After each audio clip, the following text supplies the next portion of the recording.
kill for Peke, and I've got a feeling it's not over.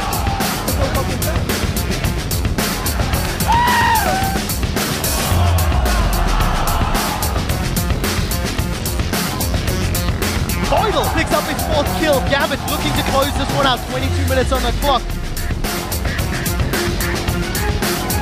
He connects with it and he kicks it back.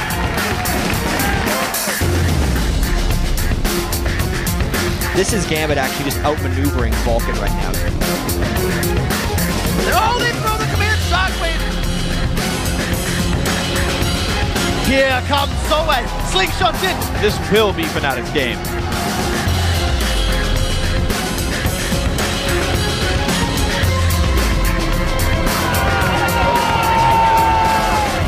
Remember, this is a round robin. These guys are going to go against each other again.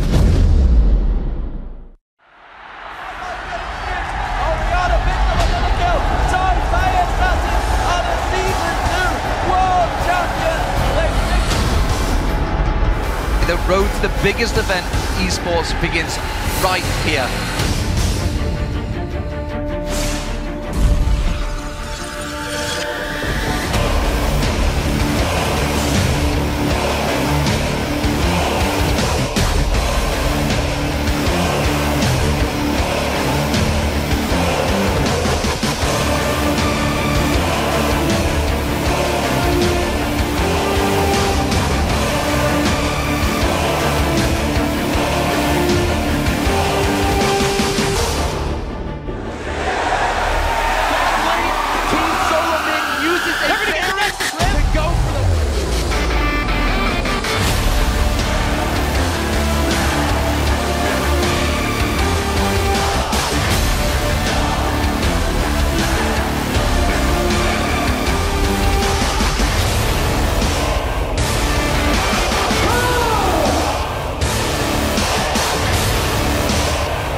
Welcome, ladies and gentlemen, to the Season 3 League of Legends World Championship. I'm Evie supporter coming to you live from Los Angeles, California. It's the last day of the group stage, and we are going to close it out in style. Today, all 10 teams take to the Rift as the fight for the quarterfinals heats up. Then, after the final Nexus falls, players from Cloud9, Royal Club, Najin Blacksword, and the Gamma Bears will step onto this stage for the first time and lock in their matchups for next week's quarterfinals. But for now, let's take a quick spin around the League of Legends studio, starting with Joe and Kobe, who are manning the caster desk. Thanks a lot, Shocks. I'm Joe Miller. My right-hand man for this first 3 games is Sam Kobe Hartman-Kenza. Kicking off here, we've got day 6 of Worlds. It's going to be Group B's European top 2 teams, Fnatic and Gambit. But for now, let's send it out to Demon, who's chilling in the interview lounge. Thank you very much, Joe, and hello everybody. I am Lee Diamant Smith, and this is where we'll be talking to the winning players as they lock in their spots for the quarterfinals. But before the games begin, I'm going to send it over to Riv and the guys at the analysis desk for a closer look at all of today's action.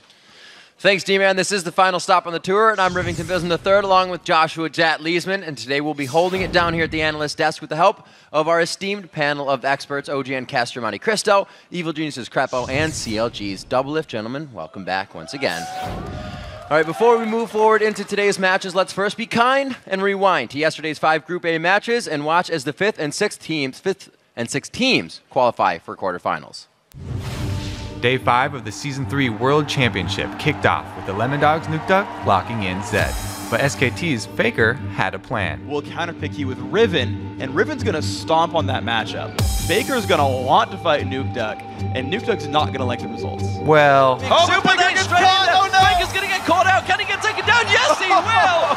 First blood going down to Taps. Faker's mistake did not hold his team back, as SKT T1 dominated the mid-game to improve to 4-1. Dexter's going to come back around. He catches 3 of them, gets flung straight away. Zoro Zero comes in. Can they get the damage down? No, they can't. That's going to be a double for Piglet. Zoro Zero goes down as well. And now Nukeduck's in all sorts of trouble. SK Telecom are cleaning up here. And wow, they just dominated Lemondogs there.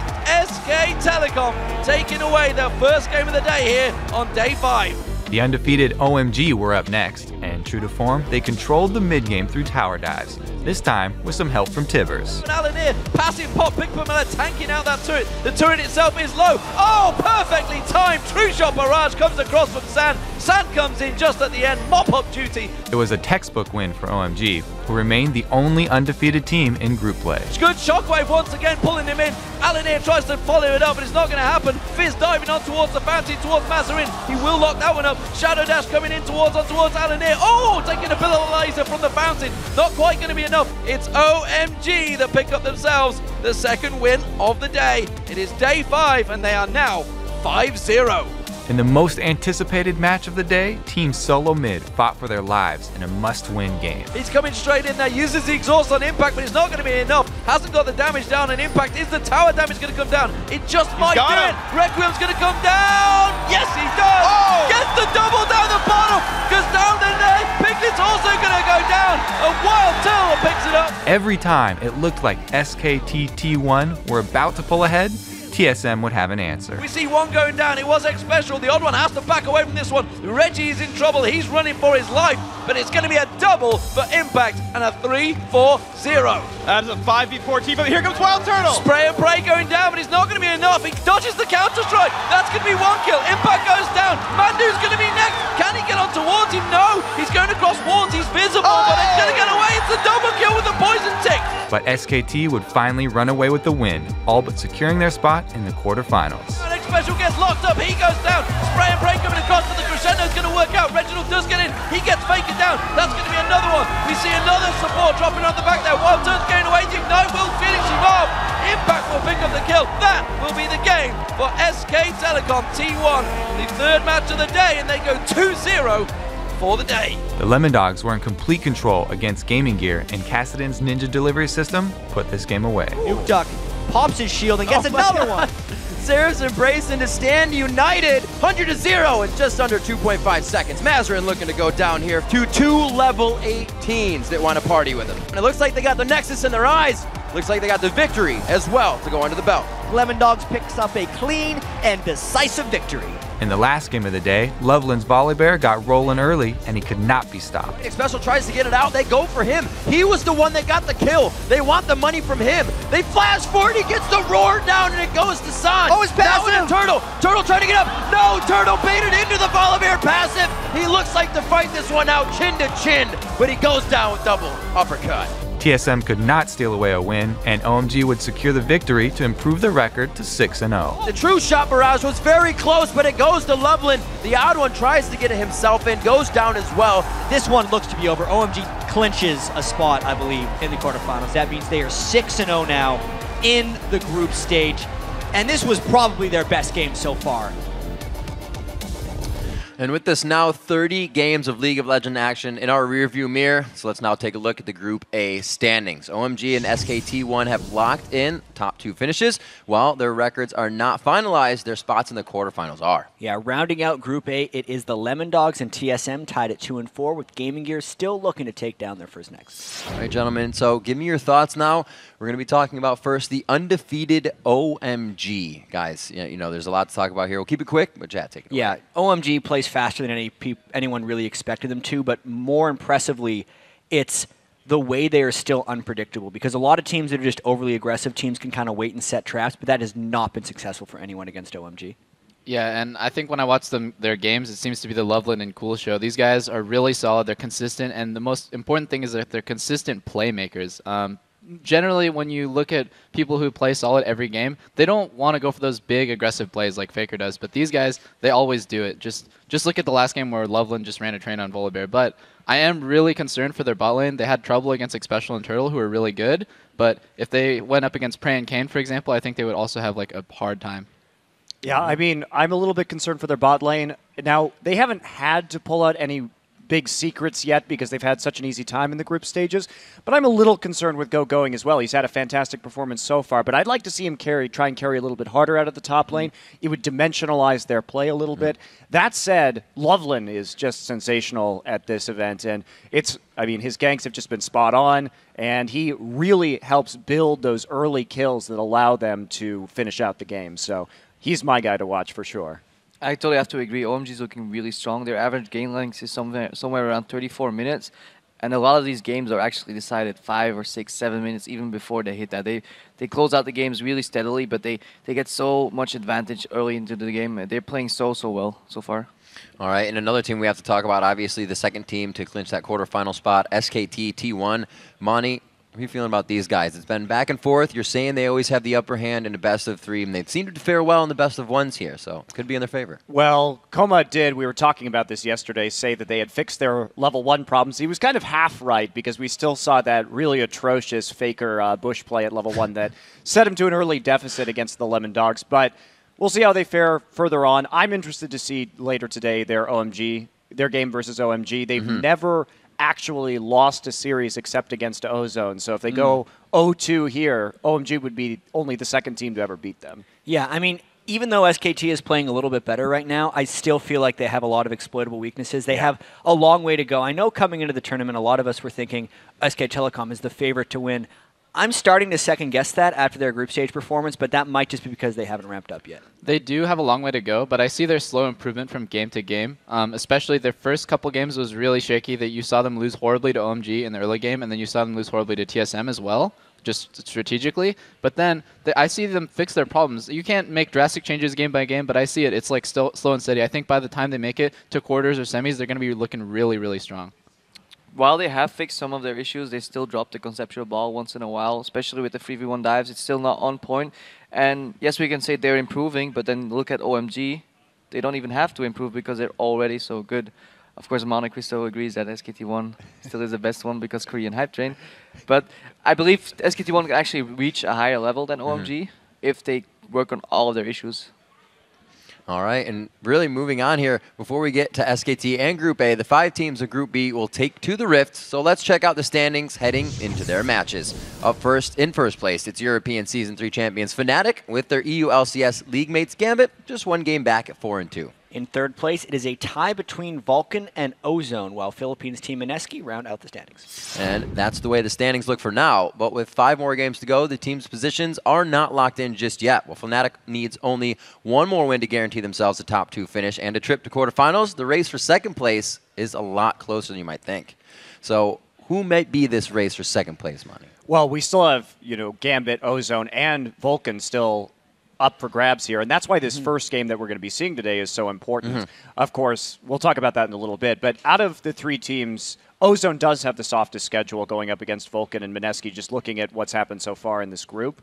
So I think that they'll be able to force some sort of tiebreaker scenario, but at this point, honestly, for me, I find Gambit's play much more exciting. Everything we've seen from Ozone so far when they've won has been stuff that I've seen them play many times in Korea, whereas the stuff that they've been trying out has been wildly unsuccessful due to just they look very uncomfortable on it. So if for the sake of the tournament, I have to say I'd rather see Gambit in the quarterfinals at this point because I find them more enjoyable to watch. I mean, especially as far as experience playing on the world stage, Gambit has more so than most teams here. Maybe Fnatic can match them for that because some of them are at the Season 1 World Championships. But Gambit, even though they have a tough schedule today, are the ones that are actually in control of their own destiny right here. If they win out, they make it. Even if they lose and win 1, they will still most likely force a tiebreaker and can win that. And that's actually what I'm expecting them to do and make it out of the group. Yeah, and I don't think there's any denying that Ozone has kind of disappointed people. Everyone was riding the hype train, oh my god, they're so good, and then they just kind of disappointed everyone. But I do think Gambit deserves to make it out of groups, but realistically, because Ozone is playing Mineski today and they essentially have a free win from that, they're probably going to go 2-0. They play Vulcan and Ozone today, and then Gambit, I think they're going to go 1-1, which would force a tiebreaker. Yeah, coming from the European scene, we actually know a lot about ties. I'm starting to doubt my knowledge, though, because Monte Cristo probably surpassing me on the tie knowledge. Other than that, I do... Wow. I do think it's going to end up in a tie, most likely. Fnatic's looking sharp. They're looking ready, confident. Spoke to them earlier. They're probably going to take the game against Gambit. And looking at the schedule, it's very likely that it'll result in a tie. But then I still think Gambit will come out on top afterwards. All right, well, if you guys get it right, we actually end up with a tiebreaker match at the end of Group B. I will hook you up with some bonus points in the prediction contest. I need them. You do. It's okay. That's why we're giving you the bonus points. So let's take a look at the standings right now. After a perfect day 5 for the analysts and the viewers, congratulations. The fans remain on top with a 25-5 record. Pretty impressive. The casters in Monte Cristo aren't far behind, while Doublelift and Crepo are holding down the bot lane of the standings. You guys. I'm so sad, dude. I'm so sad. All right, everyone. Today is our last chance to make a run at the viewers, which is you guys being everyone. And lucky for you, we've got 10 games for you to do it in. So, Crepo, if you can keep the consistency going, you guys can catch up. Up first, it's Group B kicking it off with a battle between first place Fnatic and second place Gambit. Then Vulcan and Ozone fight to keep their quarterfinal dreams alive. And this is so many games. After that one, we have Fnatic facing off against Mineski, followed by Alex and Gambit taking on Mancon and Vulcan. Then Ozone battles Mineski in the Group B finale. And just a reminder, if there are 2 or more teams tied for a quarterfinal berth, we will be playing a tiebreaker match immediately following the Ozone and Mineski match to decide it. And once the B games are done, it's the A teams turn to take the rift, beginning with the Lemon Dogs facing off against Team Solo Mid. Then, after we've played our 5th and final Group A match, the captains of Cloud9, Royal Club, Najin Black Sword, and Gamma Bears will take to the stage to draw their opponents for the quarterfinal round. So make sure you keep that browser locked into this channel after our final game to find out who will be playing whom in the quarterfinals. Gentlemen, it's time for you guys to pick your first match of the day. It's going to be Gambit versus Fnatic. Don't choose incorrectly. Well, I'm going to pick Fnatic. Mainly because they've beaten Gambit 5 times in a row, and I feel like they're going to be able to take it 6. Yes, Gambit is the team that always surprises people because they had a rough regular season and they were great here, but that one game against Fnatic was not close, and Fnatic seems to have their number. I mean, I agree with you, Jet. The history, you can't deny it. They looked so dominant in the game that we saw earlier.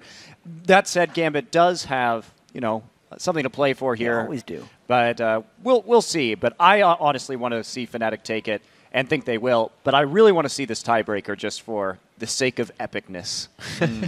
Gambit always has something to play for. They really dislike losing everywhere they go, so they will always show their A game. But at the same time, I will choose Fnatic, make that clear, because I think Fnatic, as they said, 5-0 in the standings already. And against Gambit, you just have to respect what they play. And if you respect what they play and you don't give them Shen and you don't give them Eve unless you have a plan for it, which I think Fnatic will have, then Fnatic is going to come out on top. I also choose Fnatic because I think their wins are really overwhelming, whereas Gambit's games are kind of close.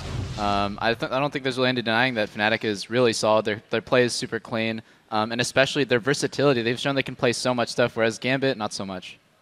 All right, guys, so it seems pretty even here on the desk. Everybody going for Fnatic. So now that you've seen their picks, head over to lolesports.com and vote for yours. All you have to do is go to schedule in the top right, click on day 6, and then just got to pick the winner. Absolutely. Then when you're done picking the winners of today's matches, hop on Twitter and tell us which matchups would you most like to see in the quarterfinals and why. Our Twitter handle is at LOL Esports, and be sure to use the hashtag Worlds because we'll be reading our favorite responses later on in the show. And if we pick yours, you'll get a Logitech G602S gaming mouse. That's got to be our favorite one, so do a good one. We got to take a quick break, but when we return, Fnatic and Gambit go head-to-head in our first match of the day. Stick around. The Season 3 World Championship, we'll be right back.